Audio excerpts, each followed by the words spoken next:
Donc, j'ai pensé faire un petit mini récapitulatif où est-ce qu'on en est rendu, les 9 questions que Buffett se pose. Donc, on a discuté déjà du monopole identifiable. Est-ce que la compagnie a un moat, une douve, quelque chose qui lui permet d'avoir des bénéfices à long terme identifiables. Donc, on a vu des compagnies comme Apple, on a vu des compagnies comme Costco ou comme les banques, qui a l'air de rien, mais c'est pas un monopole, mais c'est un oligopole presque.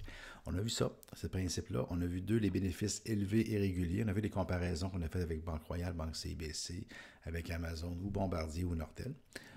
Est-ce qu'elle est financée de façon conservatrice ou est-ce qu'elle est surendettée? On a vu les grandes différences dans l'endettement. On a même vu en arrière de la scène comment faire pour aller voir simplement la dette et l'avoir et faire une comparaison bien, bien basique.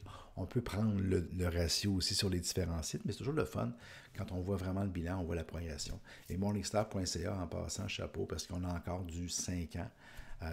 Gratuit, parce qu'on peut payer pour avoir du 10, du 15 ans, mais gratuitement, vous avez vu, je suis allé, j'ai pas de compte payant sur Morningstar, et j'avais mon 5 ans d'historique, ce qui est toujours très bien. Et là, maintenant, on s'en va à 4. On va aller voir le rendement annuel élevé sur la barre des actionnaires. On va aller voir un petit peu qu'est-ce que ça mange en hiver, cette histoire-là. Donc, le rendement de la barre des actionnaires, encore une fois, on va prendre un exemple.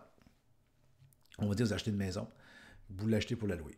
Vous payez la maison 300 000, vous mettez un cash de 50 000, il vous reste une hypothèque de 250 000. On va dire que vous la louez 12-1500$ par mois, 18 000$ par année, puis là, vous avez 13 000$ de dépenses avec intérêt et tout et tout. Il vous reste 5 000 net à la fin de l'année. C'est quoi le rendement de votre avoir? Donc, l'avoir là-dessus, le calcul, c'est quoi? C'est pas le 300 000 qu'on a, on a une dette. Donc, notre cash, c'est le 50 000. On a mis 50 000 de cash, on fait 5 000, donc on a un rendement de notre avoir de 10 okay? Par contre, on peut se poser la question, si au lieu de mettre 50 000 de cash, je mets 25 000, donc j'en mets la moitié moins, mais que mon loyer net, ben, j'ai un petit peu moins de loyer parce que j'ai plus d'hypothèques à financer et ça me coûte quelques sous. Donc, au lieu d'avoir 5 000 au net, j'ai juste 4 000.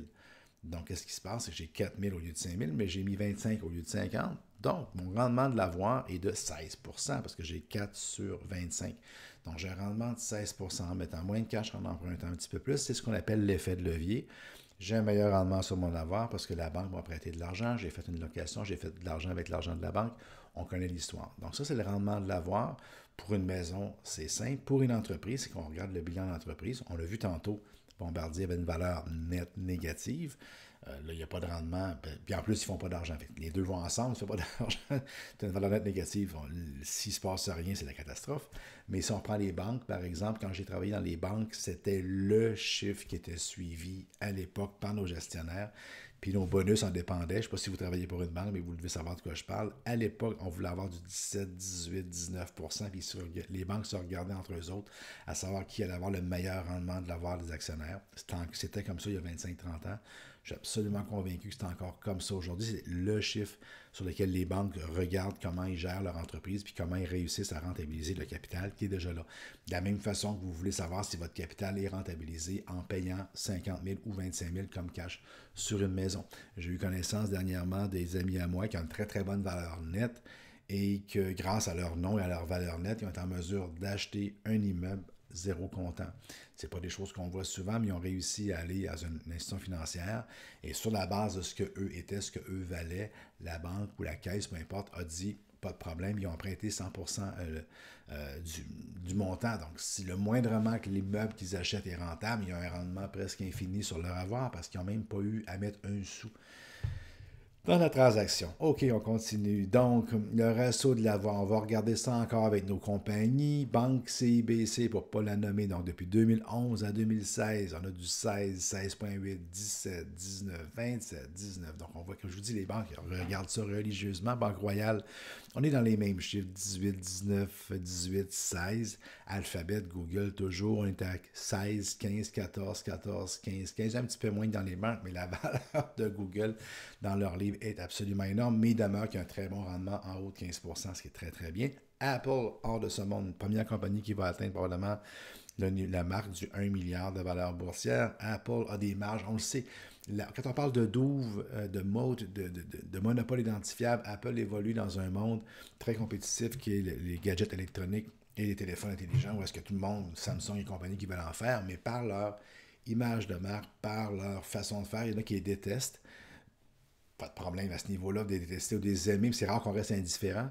Mais ce que ça fait, c'est que ce qu'eux vendent, ils font des très, très grosses marges de profit, puis ils s'en cachent pas. Et ce qu'on regarde dans la réalité, le rendement de l'avoir des actionnaires de Apple est de 33, 35, 33, 24, 36. Donc, ils font des marges faramineuses et ils sont rentables. Ford, 134 en 2011, parce que, comme je vous dis, il était sur le bord de la faillite, il y avait peu ou pas d'avoir des actionnaires, mais 35, 27, 12, 26, c'est très bien. S'ils pouvaient continuer comme ça, Ford, en termes du rendement de l'avoir, mais c'est sûr qu'ils ont des bonnes rentabilités, parce qu'ils ont des grosses, ils ont beaucoup, beaucoup d'emprunts. Ils ont beaucoup de machinerie, leur avoir est minime, donc les profits qu'ils font présentement sont jolis par rapport à ce qu'ils ont. Toyota, plus stable, 7, 12, 13. On voit que c'est moins rentable un petit peu que dans les banques ou l'autre parce que ce sont des compagnies qui demandent beaucoup d'investissement, qui ont beaucoup d'actifs au bilan, c'est ce que ça donne. Costco, des bons, des compagnies qui sont stables, 12, 18, 17, 21, 20. Amazon, là on est ailleurs, hein, du 8, moins 2, 22, 14. Ça continue, Amazon, on ne s'en cache pas. Bombardier, on connaît l'histoire, je ne ferai pas exprès pour retaper sur le clou. Et Alimentation Couche-Tard, la raison qu'ils ont été une montée fulgurante à la bourse, mais regardez le rendement d'avoir des actionnaires, très bien, très élevé, au-dessus de tout le monde, toujours impressionnant.